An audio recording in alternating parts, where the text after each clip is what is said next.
This is your underlying energy. And I feel like this week, what you're being urged to look at is, I think, not even urged, I think you will, that's what happens, is it's over. Whatever happened, it's over. It's finished. It's gone. It's done. Have a look at him. Like usually, traditionally, the 10 of Swords is that person that's lying in the dirt with 10 swords in their back, right? This guy doesn't. He doesn't have 10 swords in his back. They're out. But they're kind of floating around him. So is it the ghost of past, misdeeds and the bad things that happen, betrayals, deception, whatever? Because this is the aftermath. I don't see it in the 10 of Swords. I don't see it happening. I don't see, this is not where it is. This is dealing with the afterwards. The bullshit has already happened. This is dealing with it afterwards. And is it the memories of what happened? Is it, the thoughts, the fears that you have around, oh God, what the hell happened? How did that happen to me? That kind of energy. Now, the reason I kind of go into that more with when I use this deck is have a look at him. He's got these bindings around his wrist, right? Except they're not tight, like they're loose, they're hanging. He's holding his hands together. They're not tied together. He's holding his hands together.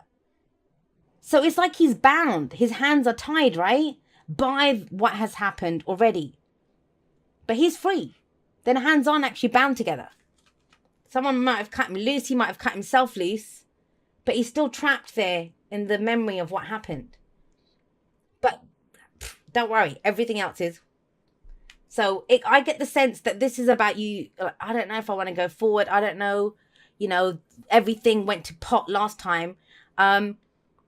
But have a look at this. You have the Six of Cups coming up here as the Six of Cups is the heart of the reading. That's the focus. That's what we're dealing with or what we want to head towards with the Six of Cups coming up here. So the 10 of Swords is saying the worst is over. It's time to pull those swords out, and they're already out in this deck, and move forward. A new day is dawning. It's time to begin something new now, to begin a new cycle. That cycle is completed. It's finito. We have 10 of Cups there as well. However, with the Six of Cups coming up here, that's your goal first. Six of Cups is nostalgia. It's looking back. I get the sense that some of you, and please don't shoot the messenger, something that you can either focus on the shit that happened or you can focus on happier times, happier memories. Before everything went to crap, it was happy. It was good. Six of Cups is, it's before, I would see it as before the loss of innocence. It's childhood, right? When we are the most innocent. Our emotions are innocent. It's like childlike joy.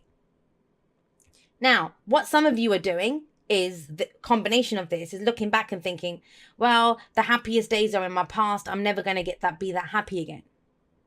It's not going to come in again. Others of you you can use this to manifest a beautiful future. I mean, these are beautiful memories of the past, right? But what you're doing with that is, you can use that, get in that vibration to create even happier memories in the future memories, right? If that makes sense to you. Things that are going to happen even better for you in the future, you manifest those from that. But what a lot of people do, like imagine you want a beautiful relationship. And I said to you, okay, remember the last time you were really happy in a relationship when you were really loved. So you might remember, I don't know, 3 exes back or something, that guy was, or that girl was the best person that I was ever with. And we go through it. Amazing Six of Cups. And then we get to the end. And it's like, don't go to the point where things went to shit or when things went wrong. Stick to the part where it was happy and good. Remember that. No one's asking you to take that person back. No one's asking you to do any of that. In fact, if this is Six of Cups can indicate someone coming back from the past. But it's happy memory. So please don't worry if this is an evil ex. And it's not going to apply to everyone. Because trust me, there's plenty of people out there that don't want anyone to come back from their past. They're good. They want something new. And 10s anyway show completions of cycles. So if in your case you are dealing with an ex and whoever is, I will say this to you. The biggest mistake most people make when they get back with their exes is they try to treat it like they did last time. And you're not. You're two different people. I don't care if you've been apart a week, 6 months, 6 years, 10 years. That time apart and the fact that you guys went through this to be apart, it changed both of you. So get to know who the new yous are. Because if you tried to do what you did before, you'll just end up with the same result. So that's my advice to anyone looking to get back with anyone out there. That's the advice I always give. But like I said, that's not going to apply to everyone. But a lot of you, I feel like, and it's strange because everyone seems to be getting this kind of message. It's about starting something new. It's about going forward and doing something new. And this is the third spread, the third reading that I'm doing in this batch. And all three of them have had a court card that comes up in the future. So that's interesting to me. Very much about who we're becoming, who we want to be, how we're going forward. And for you, there is this push-pull of something shit happened, but then there was something good. And it's like how to make the two work. You've been doing this for a while. We have the Hermit coming up as the past, the foundation, right? Last week, last month, last year, doesn't matter. The card for Virgo. Now, what the Hermit can show is where we look within. Like you might have retreated, you might have gone within. You've been trying to figure something out. How do I feel about this? What do I want about this? Soul searching, right? Hermit is a very spiritual card. But the answers always lie within him, not where he goes. Like there's not really anything around him here. That he holds the lantern. Usually there's a star in the lantern, not on this deck. But, you know, the answers lie within him. And he has the power to change the situation. And I know it kind of seems quite negative with the Ten of Swords. But I'm going to repeat. That's already happened. This is the aftermath. You're trying to figure out where you go from here. Where do we go from here? Do you know, Sun, I mean, I'll give you an example of what I mean by the energy I'm trying to explain to you. Not the situation, but the energy. Imagine you and your best friend, you have the most shittiest argument ever. Like you just have the worst argument in the world. And you're still friends, like you meet, but the next time you meet up, you remember you've been friends and that person's been there through thick and thin and you love each other and it's all great. But there was still that argument. And that's what the Ten of Swords is. So the atmosphere is still there. You're still friends. But it's trying to figure out, well, how do we get past this? How do we get past this thing that happened? And so that could have been where you spent time alone. You were figuring out, well, this is not my friend or that, you know, whatever. But where does it go from here? You now have a clear idea of what your happily ever after looks like. All that soul searching, all that looking within, all that trying to figure out what you want to do.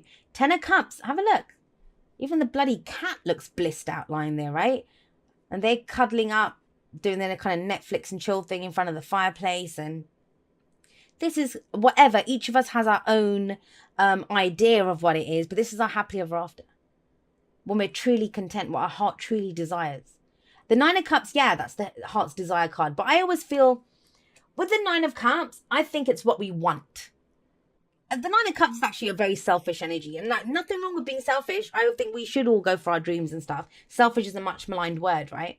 But think about it. It's what we want. Nine of Cups is what we want.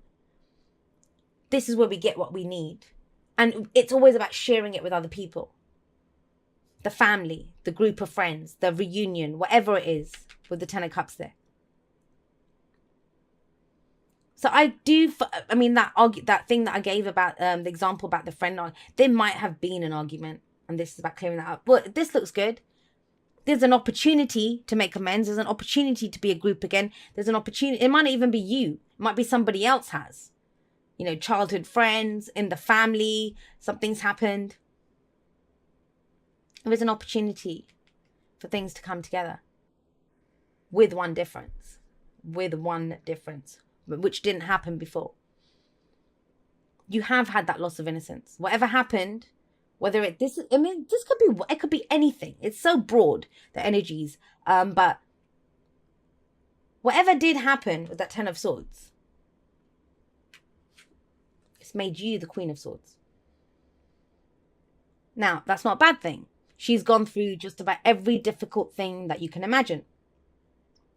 You know, they call her the divorce queen, the heartbreak queen, the widow queen. She's gone through everything. She's seen it all. She lost her innocence, you know. But she remembers everything. And out of that, whatever she's been through, it's given her knowledge. She's turned all of that experience into knowledge. Now she knows who she is. Now she knows what her truth is. Now she's going to not do anything less than speak her truth. And you better not bring her any bullshit, because she will only expect the truth from you. She can come across as rather stern, very logical. She can come across a little cold, actually. But, if you're dealing with someone like this, and it is a bloody general reading, so let's, it can go both ways. I want you to understand, because the message is always for the person who's watching, right? And there's this need to understand that if you're dealing with someone, or even if you're coming across like that, as someone who's kind of cold, who, very logical, they're willing to support you and help you, but they just don't, they have that kind of, there's a bit of a detachment from the emotional side. That's why, though. Because they went through something. This person has gone through something. But they will speak the truth. They're not going to lie to you. They won't be harsh. They won't be cruel. But they just, they are a little bit more authentic than most people. And as much as people say they love the truth and they love authenticity, most people don't. Most people like politeness and fakery. Smile at me. Be nice to me, even if you don't really mean it. She doesn't do that. And I'd rather take the Queen of Swords over anyone, any day. Just be honest with me. It's fine. Might be uncomfortable for 5 minutes, but I can take it. And she's not gone through 5 minutes of discomfort. She's gone through all of this. But that's what it is. So if I want to say this, and I don't know why it's coming through like this, but I want to say this to you. For those of you that have been on the outs, whether with a group, a job, or some situation, or somebody has, right? Somebody has, it's general. It feels like there is a coming together here. They can come together here. But the communication has to be different, the style. There has to be this kind of honesty now. Even if you've known each other for the whole of your lives, it's a different way of communicating because people change. This has changed you as well. Now, if it's not about groups, because the Ten of Cups isn't only about that, it's telling you that out of this discomfort, out of this, whatever it was, the worst thing that happened, whatever it was, you now know what you do want. But there's 2 tens here. This is the completion of cycles. And so to begin something new, it's telling you to take the happy memories of whatever you went through, the joy that you felt, the great memories, take that with you. Go forward with your truth. And the advice is the sun. The sun is telling you whatever you went through here with the hermit, because it's sat underneath the hermit, that soul searching, you have seen great potential for happiness in something. Because when the sun shows up, it's a card of illumination. Everything gets revealed to us in all its clarity, in all its glory. It doesn't just get miraculously fixed. I was telling the Scorpios about this because they got the sun as well, but they got it in their present. And so the sun isn't that, oh my God, I'm just going to get everything that I ever wanted. No. Even the Ten of Cups isn't that. The sun is about seeing it. You see everything. And the example I gave the Scorpios was you go out into your garden at noon, the sun's out. It's going to reveal everything. Now you might see the potential. They're saying, oh my God, it would look so good if we had a gazebo over there. And it would look even better if there was a water feature. I'm not a gardener, you can tell. But, all of this kind of stuff. But it might also show you the weeds. Well, we need to pull the weeds out first. This is new ideas. This is creation. This is whatever you choose to focus on, you're going to give life to. You're going to give life to. But Sagittarius, I'm going to say this to you. Whatever this week, whatever happens, right? And for some of you, you will get a glimpse at the very least of, what makes you happy. There's an opportunity to do that with the Ten of Cups in the present. It's what you're going through. Some of you are just going to keep focusing on this. And I don't know what to tell you guys, the ones that do that. But those of you that can face and think, what would make me happy now? I know I'm in pain. I know I went through this shit. What can make me happy right now? Those of you that can do that, you will get a glimpse of the path to follow. You'll be shown, it will just be revealed to you because we have to look, right? We have to look. And it's very galvanizing because then you get this Queen of Swords energy, ready to go speak her truth, ready to be authentic, ready to go forward and get what she wants. And she'll only accept the truth from other people. She knows what decisions to make. She knows what questions to ask. She knows what information to get. She knows what to do with what people say to her. This is knowing energy. But it's looking for the potential first because these two lead to this. Future never just happens.